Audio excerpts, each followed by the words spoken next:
Salut à tous, bienvenue dans Dixon Discute. Moi c'est Dixon, je suis comédien et auteur. Salut, ça va? À bientôt. Super, déjà présente-toi.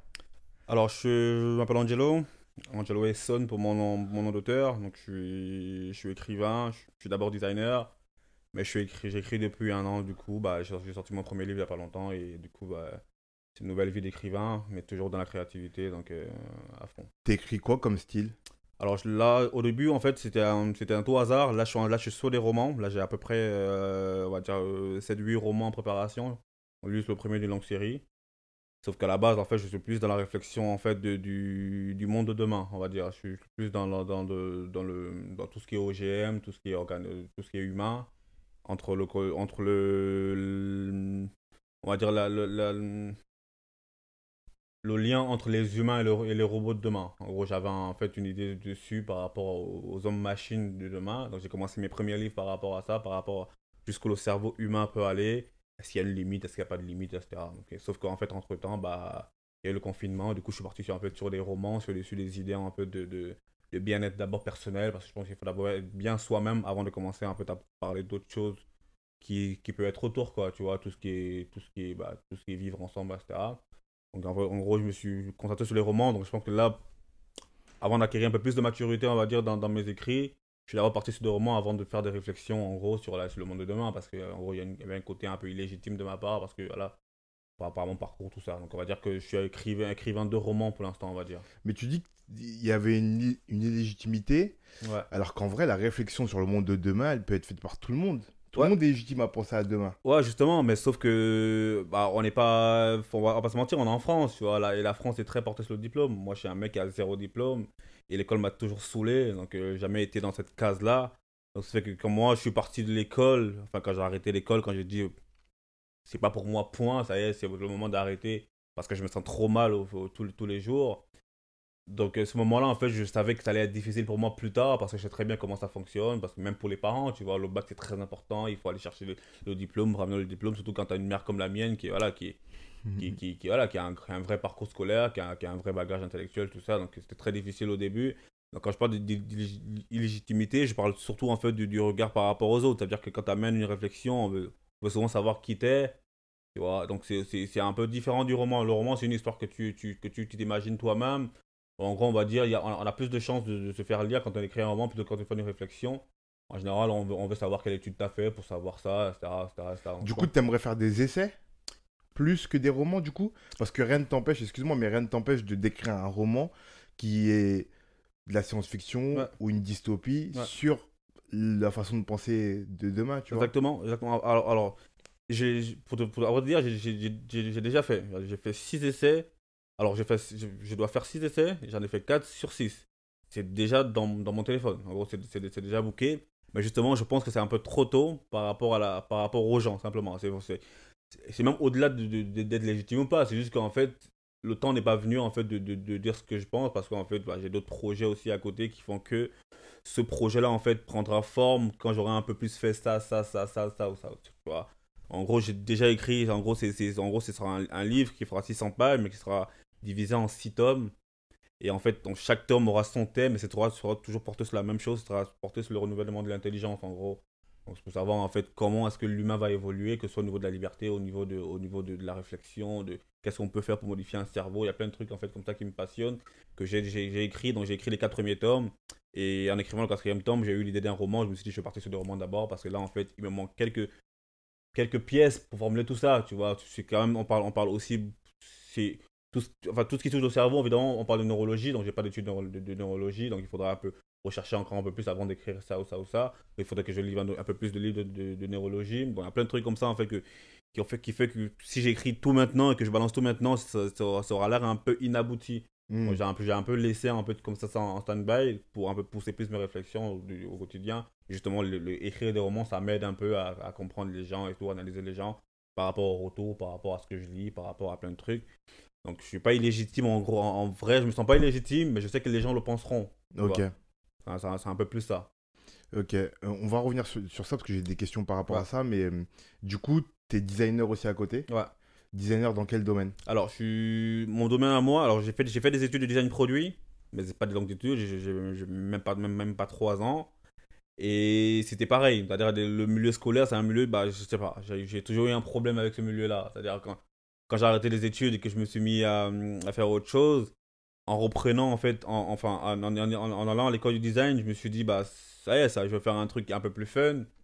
Mais finalement, non, c'était la même machine, c'était la même machine, tu vois. C'était le même, bah, le directeur, le prof qui était de faire ça, ça, ça, ça. Donc, L'école reste l'école. ouais, l'école reste l'école, en gros, peu importe le domaine. Pourtant, j'étais dans un milieu créatif. Tu vois, je me suis dit, on a un peu plus de liberté, mais il n'y a pas du tout de liberté. Donc, j'ai failli être. Enfin, en gros, on rentre dans un moule pour être formaté. Et moi, ça, c'est un truc qui me rend malade tout de suite. Du coup, je suis parti.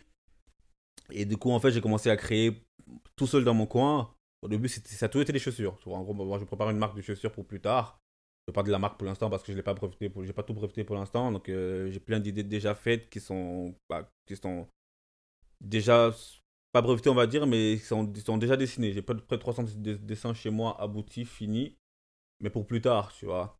Et du coup, sauf que il n'y a pas beaucoup de milieux aujourd'hui, en fait, on va dire, de marques qui prennent un designer de chaussures. C'est souvent, voilà, en plus de ça, comme je l'ai dit tout à l'heure, j'ai pas de diplôme, donc c'est très compliqué de me faire une démarche en me disant, ouais, je veux être designer chez vous, voilà, tu vois.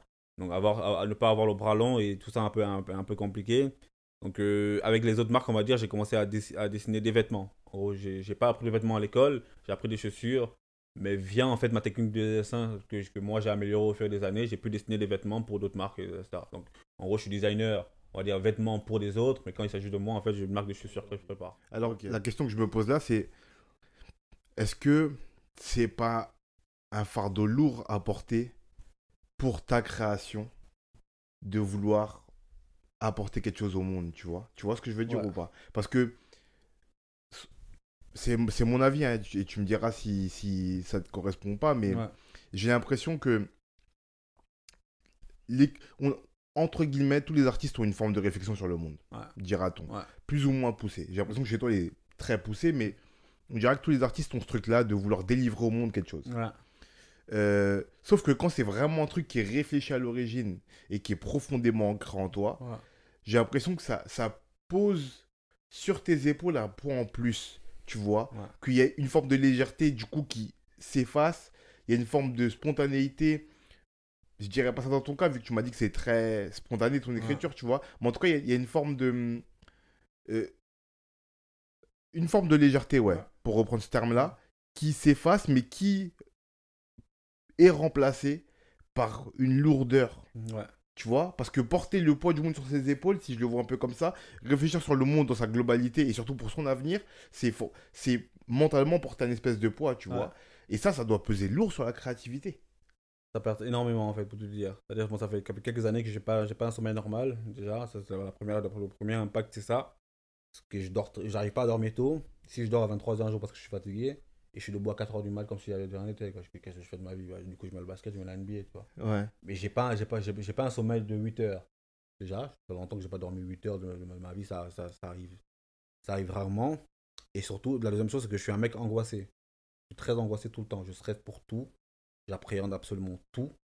Et en gros, je dis moi, mais mon cerveau, en fait, appréhende tout. C'est-à-dire, l'information, je reçois toutes les informations de ma tête, peu importe toutes les couleurs. Quand j'arrive dans une pièce, je regarde toutes les couleurs qu'il y a. Je regarde tous les bruits, tous les sons donc, je pense que enfin, c'est un truc que là, je vais le dévoiler parce que je crois que pour qu'on comprenne mieux. Je suis Asperger, tu vois. Un truc que j'ai appris un peu plus tard. Il y a déjà ma famille ne le savent même pas en plus parce que voilà, j'ai pas dit à tout le monde, j'ai pas de différence. En gros, j'ai grandi dans cette façon-là en fait d'être moi-même. J'étais très entouré quand j'étais petit et que ce soit avec mes oncles qui sont pas qui ont 8 ans d'écart plus que moi. Donc en gros, c'était comme des grands frères, tu vois. J'ai grandi très entouré un peu et j'ai jamais eu en fait, j'ai toujours senti un peu une distance par rapport à comment les autres réfléchissaient, toujours. Je savais pas c'était quoi, donc en grandissant et tout. Donc, ce fait que j'appréhende absolument tout, je vois tout, je comprends tout, j'entends tout. Et donc, ça pèse déjà au niveau du cerveau parce que le cerveau doit contenir beaucoup d'informations. Hmm. Et dans cette information-là, en fait, il trie. Et c'est souvent un peu perturbant parce que des fois, j'oublie des trucs qui sont importants pour moi, mais mon cerveau a estimé que c'était pas important. Ouais, je vois ce Tu que tu veux vois. dire. Et il a jeté. Il a jeté, là, je dis, ah, du coup, je fais quoi, je l'engueule, je dis, mais frère, pourquoi tu jettes ça et tout, c'est là, tu vois. Et des fois, je me fais des films comme ça quand je suis tout seul dans ma chambre. Et en fait, c'est très très lourd à porter parce qu'en fait, tu te dis non seulement. En fait, c'est à double tranchant. Tu te dis, personnellement, c'est un truc que je veux faire, Donc, qu'est-ce que tu fais? Tu commences à prévenir un peu en écrivant. Si tu ne fais pas plus tard, c'est un échec. En même temps, tu te dis, bah, personne m'attend finalement, tu vois. Mhm. Mais pour toi, c'est pas tant les autres. C'est que pour toi-même, tu te dis, je vais faire ça. Tu vois. Et comme je dis souvent, en fait, autour de moi, c'est que ma première chose à quoi je vais réfléchir quand je serai riche, si Dieu me donne la chance d'être riche, mais vraiment riche, c'est éradiquer la faim. Pas dans le monde, parce que ce sera trop, mais dans ma zone déjà. Créer des spots gratuits. En gros, tu décides, si tu gagnes 1 milliard par an, bah, il y a 100 millions qui sont destinés à perte. C'est une réflexion du monde. Mhm. Ça peut paraître insensé ou bisounours, mais c'est une réflexion du monde. C'est-à-dire que 1 milliard par an, quoi qu'il arrive, parce que tu as créé une entreprise qui te régénère de l'argent, quoi qu'il arrive, il n'y aura pas de ouais, j'ai plus d'argent, je commence à perdre de l'argent. Non, quoi qu'il arrive, chaque année, tu as ton argent parce que les gens ont besoin de toi, de ton entreprise. Tu vois. Donc tu perds 100 millions par an à perte pour nourrir les gens. Quelque chose de faisable. Donc tu le fais dans ton entourage, tu crées un spot. J'ai appelé ça un McDo gratuit. C'est Mhm. un endroit où les gens vont manger gratuitement tous les jours. Tu perds de l'argent, tu emploies des gens. Mais c'est pas grave, vu que au lieu de gagner 1 milliard, tu gagnes 900 millions. C'est déjà beaucoup 900 millions, c'est énorme 900 millions. Mhm. Tu le fais là, après tu le fais dans ton pays d'origine, etc., etc., etc., tu vois. Donc tout ça, c'est des pressions que je me mets moi-même, alors que personne m'attend. Mhm. Si je ne le fais pas, c'est pas grave, tu vois, personne m'attend. À part évidemment, si évidemment j'ai une femme et tout, je me marie avec quelqu'un, évidemment elle saura ce que je prépare et tout dans l'intimité. Justement, voilà. Et ça, personne ne m'attend à ce moment-là. Personne ne m'attend pour ça. Mais je me suis mis une pression à moi-même qui fait que je me réveille le matin en pensant à ça. Mhm. Mais c'est très bizarre parce qu'en fait, je peux très bien dire non, je m'en fous. Mhm. J'arrive pas à dire non, je m'en fous. Parce que je me suis mis à moi-même la pression et mon cerveau a intégré qu'il fallait le faire. Point. Mhm. Il n'y a pas de ouais et tout, finalement, je veux voir. Non. Mon ambition est telle que, elle est colossale, mais il n'y a pas de demi-mesure. Il n'y a pas de pour ouais, finalement, je ne veux pas aboutir à ça parce que ouais, ça me prend trop de temps. Non. C'est moi qui ai décidé de faire ça et mon cerveau, en fait, a dit je vais faire ça, je dois faire ça. Tu vois. Donc, ouais, au niveau du poids, c'est tous les jours. C'est-à-dire, je me réveille avec une pression et avec l'âge aussi, tu vois. Tu te dis, bah, enfin, l'âge, un jour de plus, c'est pas concret. Un jour de plus, je suis pas encore un auteur connu. Mais c'est pas une inquiétude. C'est que ça Mhm. va arriver. Mhm. Parce que tu te donnes les moyens pour arriver. Justement, c'est ça qui est beau aussi avec l'écriture, c'est que tu écris un livre, on le lit, s'il est magnifique, on le produit, point. Il n'y a pas de, y a pas de diplôme dans la littérature finalement, tu vois, Mhm. c'est ça qui est bien. Donc le poids en fait il est là, c'est-à-dire que tu te réveilles un matin avec des pressions que tu t'es mis toi-même, personne ne t'a mis de pression, genre, les gens parlent de pression de la société, etc. Moi j'ai pas de pression de la société, moi je m'en fous de l'État. Tu vois. C'est juste qu'on a un mec au pouvoir, tout ce qui m'intéresse de Macron par exemple, du président de la République, c'est que c'est un mec de 39 piges qui est arrivé, qui a raga tout le monde, qui a pris le pouvoir. Mhm. Moi je m'inspire de ça peu importe ce qu'ils font comme décision derrière. C'est très bizarre, tu vois. Mhm. Mais j'attends rien de l'État parce que je sais que mon projet à moi, c'est ça, ça, ça, ça, ça, ça, ça. Et le poids, il est là. C'est-à-dire de ne pas dépendre de quelqu'un, de se dire en fait, on doit réussir parce qu'on a décidé de réussir par soi-même. C'est pas une affaire d'ego, peu importe. Mais c'est un poids tous les jours parce que ça empêche, déjà, ça bloque ma créativité parce que je ne peux pas écrire comme je veux tout le temps. Pas dessiner autant que je veux. Là, je dessine moins qu'avant parce que j'écris plus qu'avant. Il faut faire un choix entre les deux. Parce qu'évidemment, on a 24 heures dans la journée. Si on enlève 5 heures de sommeil, bah, ça fait plus le travail, etc. Donc ça fait moins d'heures dans la journée. Donc ça pèse sur mes épaules psychologiquement par rapport à l'avenir. Ça influe sur mon travail parce que finalement, en fait, je peux me retrouver aussi dans un moule de se dire j'ai tellement promis dans mes écrits que je suis obligé de le faire, etc. Tu vois. Donc ouais, c'est un gros poids. Mais c'est un poids la nuit, c'est un poids la journée. Donc qu'est-ce qu'on fait? On cherche des moments on cherche des moments pour s'évader. Hier, je me suis évadé en regardant le PSG contre le Barça pendant 1h30. Mhm. Tu t'évades, tu fermes les yeux. Mais ton cerveau, il pique un peu. Donc quand c'est fini, tu cherches un truc à attraper. Parce qu'en fait, il y a la phrase de l'écriture qui te pince à la tête. Mais t'as pas envie d'écrire parce que t'es fatigué aussi. Tu veux dormir. Tu vas aller voir ta copine, tu vas aller voir ton truc. Tu veux pas tout le temps écrire. Donc en fait, Mhm. t'es mis un poids à toi qui fait que, en fait, en gros, c'est comme si tu avais ouvert les portes à la créativité. La créativité, a dit ah ouais, si on est invité, on entre alors. Et quand tu veux fermer, tu dis oh frère, vous êtes trop nombreux maintenant, allez, sortez un peu, il sort plus. C'est Ouais. fini, tu vois. Mhm. C'est fini, il est là maintenant. Et moi, c'est tous les soirs. Tous les soirs, j'écris une page de mon livre. C'est un livre qui va faire 300 pages à peu près. Donc ça va être le troisième roman. Et j'écris, si j'écris pas une page, j'écris une phrase qui va me donner la suite après. Mhm. Tu vois. Et donc tout ça, en fait, fait que bah, c'est un énorme poids. Ok. Ben, merci, on va conclure. Bah, avec plaisir. Pour conclure, je pose toujours 3 petites questions. Ouais. La première, c'est ton objet créatif favori.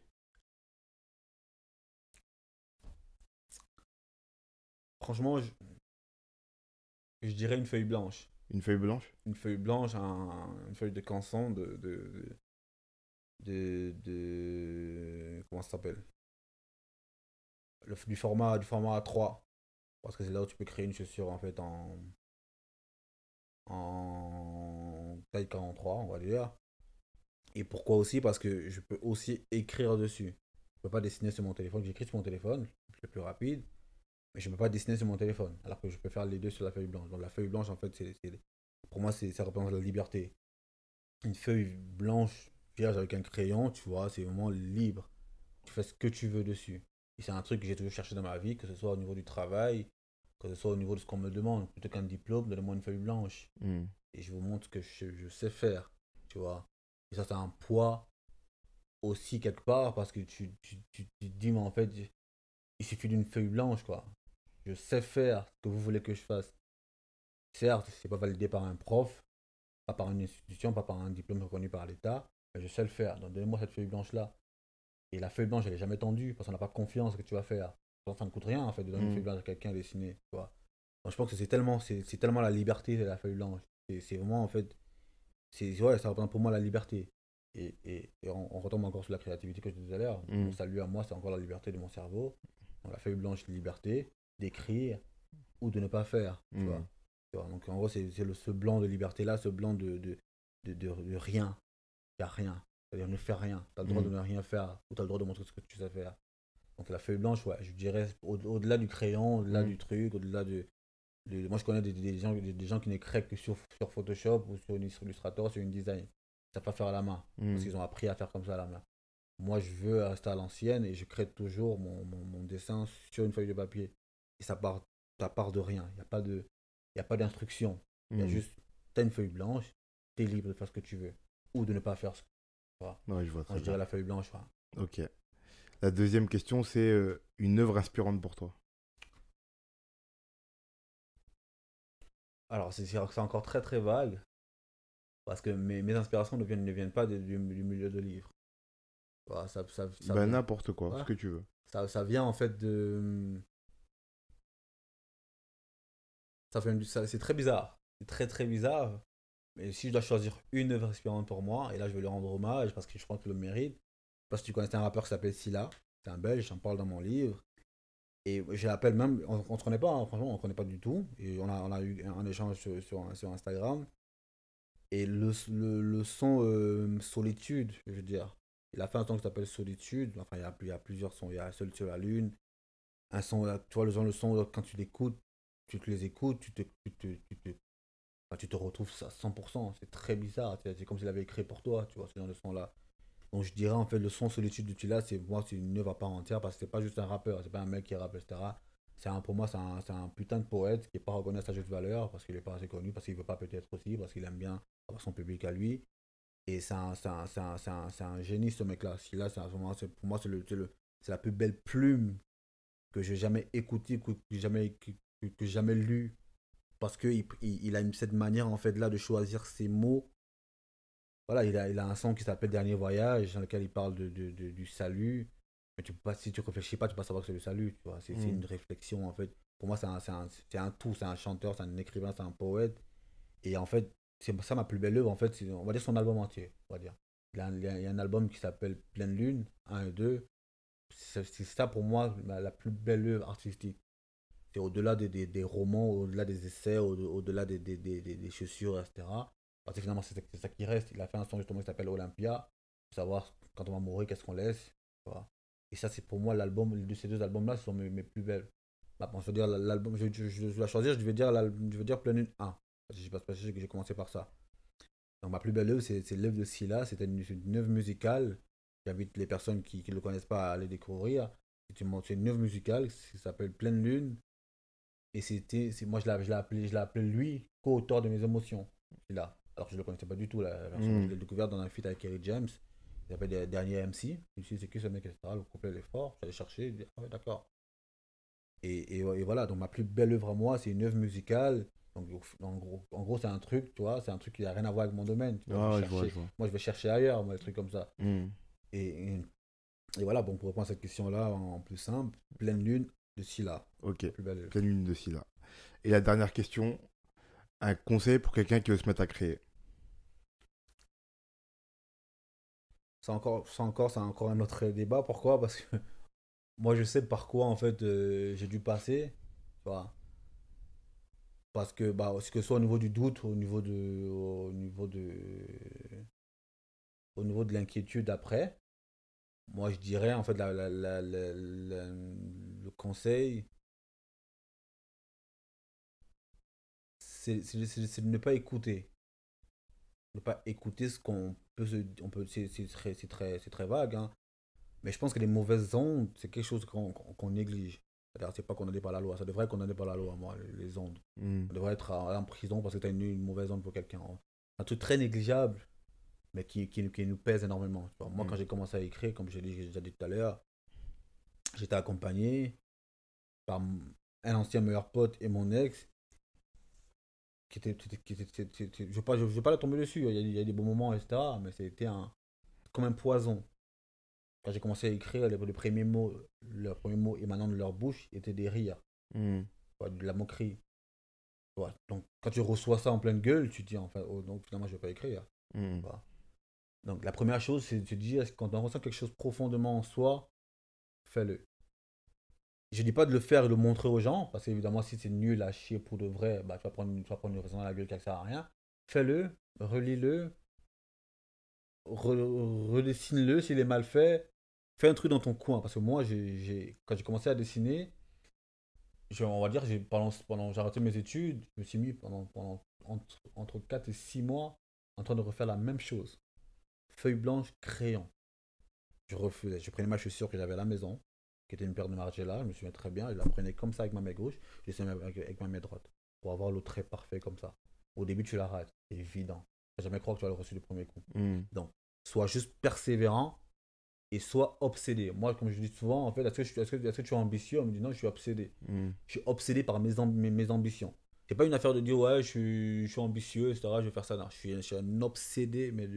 Et c'est les termes que j'utilise. Comme tout à l'heure, j'ai utilisé le terme psychopathe. Et Hmm. obsédé, c'est des termes qui font peur en général aux gens. Moi, c'est des termes que moi, je les trouve positifs. Parce que quand tu es focus, le terme focus aux États-Unis, l'équivalent en français, moi, voilà, concentré, c'est pas assez. Voilà. Hmm. Focus, c'est plus ça. Donc, un conseil à quelqu'un qui veut démarrer, c'est fais-le réellement. C'est-à-dire, c'est vraiment un truc que les gens qui ont réussi disent. Moi, j'ai pas encore réussi, je le dis déjà, tu vois. J'estime ne pas encore avoir réussi, je le dis déjà. Pourquoi? Parce que fais-le. Oublie ce que ton pote va dire, ta meuf va dire, etc. Peu importe, même ce que ta mère va dire, oublie. Ok, Fais un truc qui t'arrive dans des tripes et tu sens qu'en fait, là, il faut le dire. ok. Il faut le dire, un truc où, enfin, pas que ce soit au niveau du livre, que moi je donne le conseil par rapport à ce que je fais. Crée-le, fais-le. Démarcher des marques, des sponsors, et ça c'est autre chose. Hmm. Prends déjà la feuille blanche et dessine, et après tu vois. Ok. Et après tu vois où tu vas arriver. Quand ça te plaît, c'est un bon démarrage. C'est pas assez, parce qu'évidemment ça peut nous plaire et pas plaire aux gens, etc. Et on crée pour les gens, on ne crée pas pour toi, on n'écrit pas pour toi, on écrit pour les gens, on crée pour les gens. Donc fais-le d'abord pour toi. Une fois que ça te plaît, tu démarres. Ok, fais-le, sois obsédé Sois et obsédé. laisse les mauvaises notes de côté. L'obsession, c'est pour moi, c'est la meilleure des voies. Ok. Moi, je suis un obsédé. Évidemment, tu peux mettre des termes bizarres après Ouais, cette ouais, phrase. Elle mais est je bizarre cette comprends. phrase, tu vois, je suis un Ouais, mais je obsédé. comprends, je comprends. Mais je suis un obsédé de ce que je fais. C'est-à-dire, Ok. quand je dis je vais écrire mon livre, je vais écrire mon roman, je vais écrire mon roman. Ouais. Voilà. Quand j'ai écrit mon premier livre, en fait, au début, je me suis dit, qu'est-ce que je fais? Non, mais il est sorti, mais il était concis. Hmm. Alors qu'au début, je me suis dit, putain, je sais pas le faire. L'histoire va être cohérente. Bon, au final, si, en fait, t'envoies une maison d'édition et tu dis, ah ouais, d'accord. Quand tu as un retour au téléphone de la personne qui te dit, ah ouais, votre roman, etc. Quand le mec part et tout, la personne raconte votre histoire et ça l'a ému, tu dis d'accord. Hmm. Tu dis, ah ouais, d'accord, tu vois. Donc, fais-le. Pourquoi? Parce que quoi qu'il arrive, tu feras pas l'unanimité, déjà, un. Et deux, la première personne qui est concernée, c'est toi.